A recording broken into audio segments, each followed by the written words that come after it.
ഇന്ന് Jadon field ട്രിപ്പിന് പോയ കാര്യമല്ലേ പറഞ്ഞുള്ളൂ, അതിൻ്റെ ഡീറ്റെയിൽസും ഒന്നും കാണിച്ചില്ലല്ലേ? ക്ഷമിക്കുക കേട്ടോ, ജനിച്ചിട്ട് ഒരു ദിവസം ആയതല്ലേ ഉള്ളൂ, അതിൻ്റെ ക്ഷീണവും ആലസ്യവും ഒക്കെ നന്നായിട്ട് എനിക്കുണ്ട്. ഇപ്പം നിങ്ങൾ വിചാരിക്കുന്ന ആളും അല്ലേ എന്ത് വളിച്ച കോമഡി അല്ലിറ്റീന്ന്. നിങ്ങൾ ക്ഷമിക്കുക, ചില ദിവസം എൻ്റെ കോമഡി തീരെ അങ്ങ് വർക്കൗട്ട് ആകുകയല്ല. സാരമില്ലല്ലേ.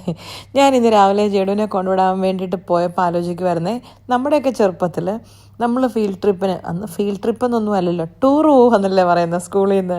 നമുക്ക് എന്ത് സന്തോഷമാണ്, നമ്മൾ തലേദിവസം തന്നെ വാട്ടർ ബോട്ടിലൊക്കെ നിറച്ച് വെച്ച് ബാഗൊക്കെ പാക്ക് ചെയ്ത് എന്ത് സന്തോഷത്തിലല്ലേ. ഇപ്പോഴത്തെ പിള്ളേർക്ക് അങ്ങനെയൊന്നും ഇല്ലെന്ന് തോന്നുന്നു. നമ്മൾ നിർബന്ധിച്ച് എന്തോ വിടുന്ന പോലെ. ഞാൻ അവനിൽ പ്രത്യേകിച്ച് സന്തോഷമൊന്നും കണ്ടൊന്നുമില്ല. നമുക്കാണെങ്കിൽ വീട്ടിൽ കിടന്ന രാത്രി ഉറക്കം പോലും വരിക. നമ്മുടെയൊക്കെ ചെറുപ്പത്തിൽ ഫീൽഡ് ട്രിപ്പിന് പോകാമെന്ന് പറയുമ്പം നമ്മുടെ അപ്പന്മാർ അന്നെപ്പോഴേ കാശെടുത്ത് തരുമോ അല്ലേ? എന്തോരം കരഞ്ഞ് കാല് പിടിച്ചാൽ മമ്മിയോട് ചോദിക്കുമ്പോൾ മമ്മി പറയും പപ്പായോട് ചോദിക്കാൻ, പപ്പായോട് ചോദിക്കുമ്പോൾ പപ്പ പറയും മമ്മിയോട് ചോദിക്കാൻ.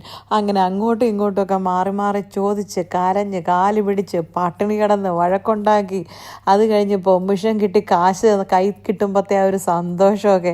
അന്ന് 2000-3000 രൂപയൊക്കെ ഉള്ളു. എന്നാലും അല്ലേ ഇപ്പോഴത്തെ പിള്ളേരുടെ ഇത് വല്ലതും പറഞ്ഞാൽ അതുങ്ങൾക്ക് മനസ്സിലാവുമോ? അപ്പോൾ ശരി, എന്നാൽ പോയേച്ചും വരാം.